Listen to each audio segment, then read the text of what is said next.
장점을 찍는 기업들의 성명이 있고,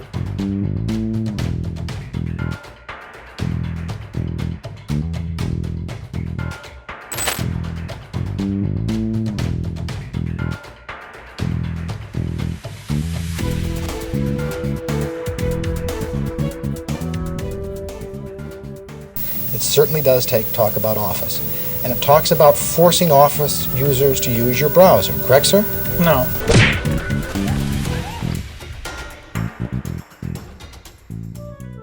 Steve Jobs goes to Macworld and he pulls out this iPhone. What was your first reaction when you saw that? $500? Fully subsidized? 마이크로소프트라 하면 여전히 윈도우를 개발한 회사, 전 세계 1위였던 부자 빌 게이츠가 이끄는 기업이라는 인식을 가진 분들이 많습니다.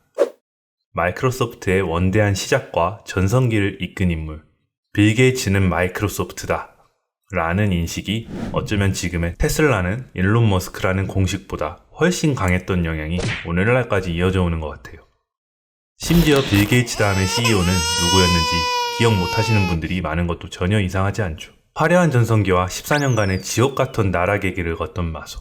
경쟁사 애플은 강력한 하드웨어, 아이폰을 전 세계적으로 메가히트 쳤고 그들의 운영 체제는 모바일 전환에 대성공을 이루게 됩니다. 실리콘밸리에서는 구글과 페이스북의 가치가 끝도 없이 올랐으며 아마존은 클라우드 산업 분야를 이미 독보적으로 선점하고 있었습니다. 이 기업들의 대폭발적인 인기는 마이크로소프트의 실패를 고스란히 반영해주는 척도였습니다. 현재는 애플과 함께 두 번째로 시가총액 1 트릴리언 달러를 깬 기업으로서 전 세계 시가총액 2위이자 제2의 전성가도를 달리고 있죠. 이러한 마소를 화려하게 부활시키는 데 성공한 세 번째 CEO, 사티아 나델라. 그에 대해서 자세히 알아보도록 하겠습니다. 1967년 인도 하이데라바드에서 태어난 사티아 나델라는 10살 때부터 6년 동안 크리켓 선수가 되기 위해 열정적으로 크리켓을 즐기던 아이였습니다. 15살에는 인도의 명문 하이데라바드 퍼블릭 스쿨에 줄여서 HPS에 입학하게 되는데요. 참고로 HPS는 어도비의 CEO, 마스터카드의 CEO 등 다수의 글로벌 기업 CEO들이 졸업한 초명문 고등학교입니다. 사티아는 이런 명문 HPS에서 아버지가 하라는 공부는 안 하고 크리켓 대표 선수로 활약을 합니다. 크리켓은 25억 명의 글로벌 팬을 보유한 영국에서 개발된 인도의 국민 스포츠인데요. 참고로 야구는 5억 명의 팬을 보유한 스포츠로 단순 팬 숫자만 비교하면 엄청나게 인기가 많은 스포츠입니다. 사티아는 이 크리켓이라는 스포츠에서 커브볼 전문 투수로 활약했다고 합니다. 사티아가 크리켓에 얼마나 진심이었냐면 아버지가 인도의 공무원이었는데 태국 방콕의 유엔으로 파견 가게 되어 가족들이 다 같이 이사를 가야 함에도 불구하고 자신은 절대 HPS의 크리켓팀을 포기할 수 없다며 방콕행을 거부합니다. 본인은 크리켓 선수로서 활약할 수 있는 대학에 가는 것이 꿈이며 은퇴하면 은행에서 일을 하고 싶어 했고 이를 사티아의 어머니는 전폭적으로 지지했다고 합니다. 하지만 역시 인도의 가부장적인 문화를 그대로 간직했던 아버지는 학창시절 내내 압박했다고 합니다. 아들, 넌 HPS를 나와야 해. 그렇지 않으면 너 스스로 자멸하게 될 거야. 당장 크리켓 같은 건 때려치고 컴퓨터 엔지니어가 될 수 있도록 공부해라. 라는 K 부모님들 뺨 때리는 학교를 불태우시며 사티아를 몰아붙였다고 합니다. 어린 사티아에게 주변 친구들이 모두 크리켓을 즐기고 있던 상황에 그리고 젊음의 열정을 모두 바쳤던 자신의 전부였던 크리켓을 그만두는 것은 매우 힘들었던 일이라고 합니다. 결국 크리켓은 그만두었다고 해요. 이때의 크리켓 선수로서의 경험은 향후 마이크로소프트 기업 문화에 많은 영향을 주게 됩니다. 마치 운동선수들의 팀워크 같은 느낌을 현재의 마소는 간직하고 있다고 합니다. 어쨌든 크리켓을 사티아가 그만둘 수 있게 해주었던 것은 아이러니하게도 15살 때 아버지가 방콕에서 사온 ZX 스펙트럼 컴퓨터 킷 때문이었다고 합니다. 이 컴퓨터 키트를 다루면서 크리켓 이외에도 흥미로운 분야를 탐구할 수 있었다고 해요. 아버지의 바람대로 열정의 방향이 바뀌게 된 거죠. 결과론적으론 아버지가 사티아를 설득한 덕분에 지금의 마소의 CEO가 탄생하게 된 게 아닌가 싶습니다.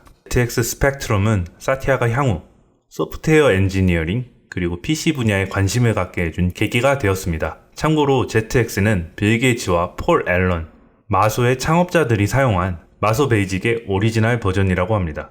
고등학교를 졸업한 사티아는 인도 공과대학교라는 초명문 대학교에 입학을 하는 것이 아니고 그 입학시험에서 떨어지게 됩니다. 결국 인도의 MIT라고 불리는 Manipur Institute of Technology에 합격 후 전기공학을 전공하게 됩니다.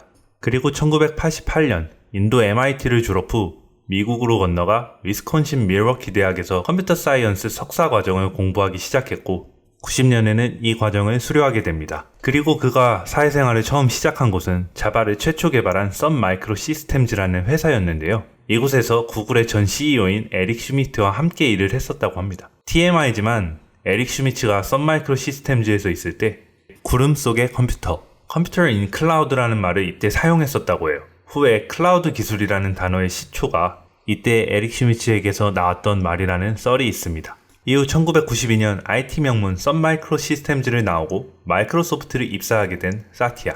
그가 처음 마소를 선택한 이유는 세계를 변화시키려는 열망으로 뭉친 사람들이 일하고 있는 회사가 마이크로소프트라는 명성 때문이었다고 합니다. CEO가 자기 회사를 나쁘게 말할 수는 없죠.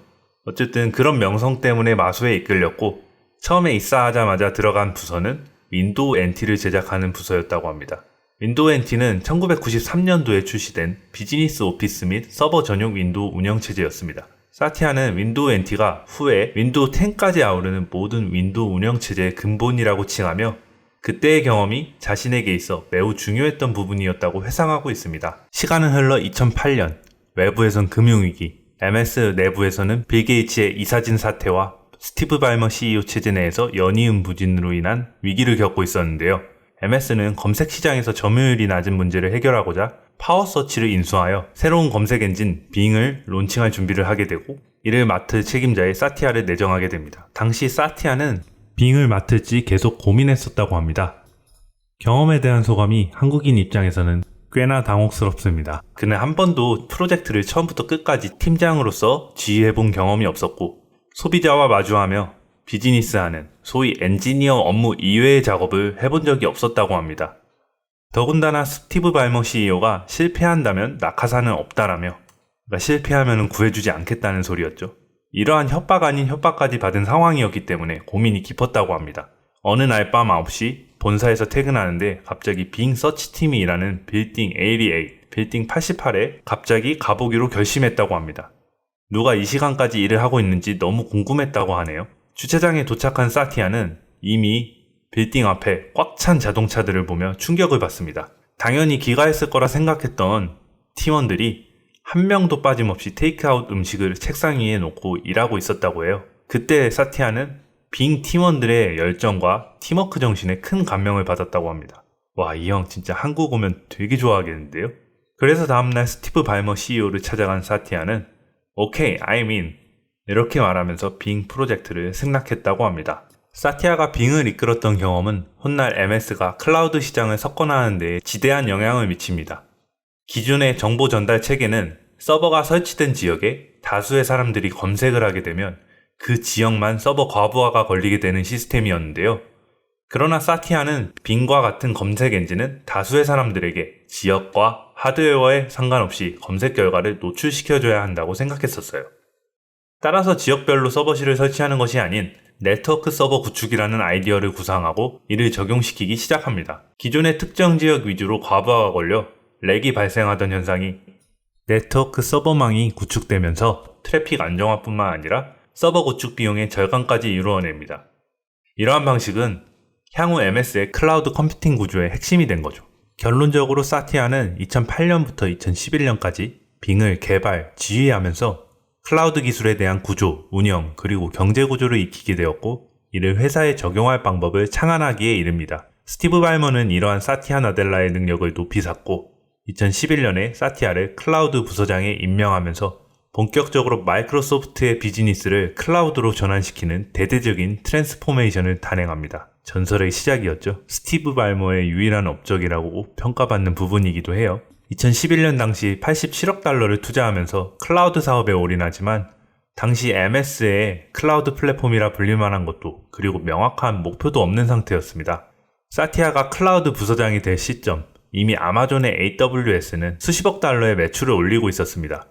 반면 마이크로소프트는 수백만 달러 정도. 아마존은 이미 클라우드 산업을 이끄는 선두 기업이었고 마소는 이에 대항할 기술과 인력이 한참 뒤떨어졌습니다. 2011년 당시 아마존 CEO 제프 베조스의 주주서 안에 클라우드 산업은 컴퓨터공학과 경제 분야에서 급성장하고 있는 미래성장 먹거리 산업이라고 주목하고 있다고 밝혔습니다.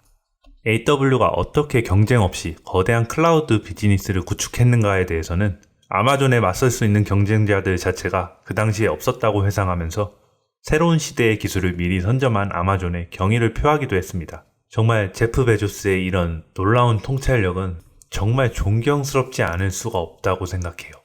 어쨌든 사티아는 당시 마이크로소프트가 모바일로의 전환에는 성공하지 못했지만 클라우드 분야는 성공 확률이 있으며 도전해야 할 분야라고 여겼습니다. 빙에서의 경험은 클라우드 분야로의 디지털 전환으로 이뤄지는 씨앗을 발아하는 단계였고 이를 진두지휘한 사티아에게 클라우드 기술은 미래 먹거리 산업으로 반드시 뛰어들어야 하는 새로운 개척 분야라고 생각하게 만든 것이죠. 사티아의 클라우드 비즈니스 철학은 단순히 클라우드 기술력을 발전시키고 시장 점유율을 넓혀가는 것이 아니었습니다. 라고 듣기 좋은 말을 할 수 있겠지만 실상을 들여다보면 그 포부와 야망이 엄청나다는 것을 알 수 있습니다. 더 많은 소비자들에게 그들의 니즈를 충족시켜줄 수 있는 서비스를 운용하자. 그런 기조는 결국 클라우드 기술을 통해 기업, 개인, 그러한 경계 없이 어떠한 하드웨어를 쓰더라도 자사의 서비스를 이용하게 만들겠다는 의지였던 거죠. 사티아는 보다 많은 사람들에게 편리한 기술을 전파하려는 방향으로 기술 개발에 박차를 가합니다. 마치 성난 운동선수처럼 말이죠. 한때 마소는 모바일 전환으로 가느냐, 클라우드에 올인할 것이냐, 그러한 기조를 정확히 정하지 못하고 있는 상태였고 다른 대기업들은 꾸준히 모바일 하드웨어 기기에서 우위를 점하며 시장을 장악해 나가고 있는 상태였죠. 클라우드 분야에서는 아마존 AWS라는 거인이 존재했지만 아직 블루오션이었던 그 영역에는 마이크로소프트가 조용히 확장시키려는 노력을 해나갔습니다. 거듭되는 산업 전환의 실패로 더 이상 갈 곳이 없었던 마소는 결국 2014년 마지막 수를 던지게 됩니다. 바로 CEO 교체였죠. 그러나 독이 든 성배라는 말이 나올 정도로 시장의 반응은 참담했는데요. 한마디로 다 개무시를 해요. 블룸버그에서는 아무도 MS의 CEO가 되고 싶어 하지 않는다라고 비꼬기까지 합니다. 누가 와도 회생 불가라고 여겨지던 마이크로소프트의 CEO직. 그나마 외부 전문가를 데려와 새로운 시대에 적응을 해야 한다는 분석이 지배적이던 와중에 2014년 2월에 마이크로소프트는 깜짝 발표를 합니다. 1994년부터 20년간 마이크로소프트의 엔지니어로 일한 베테랑, 바로 사티아 나델라를 새로운 CEO에 임명한 것입니다. 영웅은 난세에 등장하는 법이었을까요? 아니면 사형장에 끌려가는 죄수의 모양새였을까요? 시장과 언론은 마소 최악의 선택, 폴백했다는 후퇴하다라는 표현까지 써가며 거세게 혹평을 하게 되죠. 시장의 우려와 언론의 혹평 속에 사티아 나델라는 조용히 마소의 CEO로 취임하게 됩니다. 그의 CEO로서의 첫 연설엔 흥미로운 점이 있었습니다. 바로 윈도우라는 단어가 단 한 번도 언급되지 않았다는 점이죠. 당시 사티아 나델라는 마이크로소프트가 잃어버린 영혼, 소울을 되찾아야 한다고 연설을 하는데요. 최대의 경쟁자였던 스티브 잡스는 애플의 영혼에 대하여 이렇게 말했다고 합니다. 애플의 영혼은 소비자 제품에 대한 파괴적인 디자인에 있다. 이것이 애플의 영혼이다라고 말이죠. 이러한 애플과 비교하며 사티아는 마이크로소프트의 영혼이 재발견되어야 한다고 말하는 건데요. 바로 Mobile First and Cloud First World. 이것이 마이크로소프트의 영혼이라는 거죠. 전 세계 누구라도 어느 기관, 기업이라도 마이크로소프트의 혁신 기술을 이용할 수 있도록 서비스를 제공하는 것. 클라우드 기술을 통해 이 테크놀로지 민주화를 이룩하는 것이 마이크로소프트가 해야 할 일이라고 본 것이죠. 아무리 경쟁사 애플의 아이폰, 맥북이라도 심지어 구글, 페이스북도 마소의 서비스를 이용시킬 수 있다면 전략적 제휴든 아니면 다른 무엇이든 할 준비가 됐다고 말하게 됩니다. 영혼을 다시 내걸고 한 마이크로소프트의 사티아 나델라의 행보는 파격적이었습니다. 우선 악의 제국이라는 오명을 얻게 한 오래된 기술, 번들링, 라이센스와 같은 자사의 매출 비중에서 큰 비중을 차지했던 기술들을 없애기에 이릅니다. 회사가 성장하기 위해선 회사를 해체시킬 뻔한 오래된 기술이자 함정을 벗어나야 한다고 본 거죠. 2014년까지 마이크로소프트의 이익은 대부분 세 가지 비즈니스 영역에서 나왔었습니다.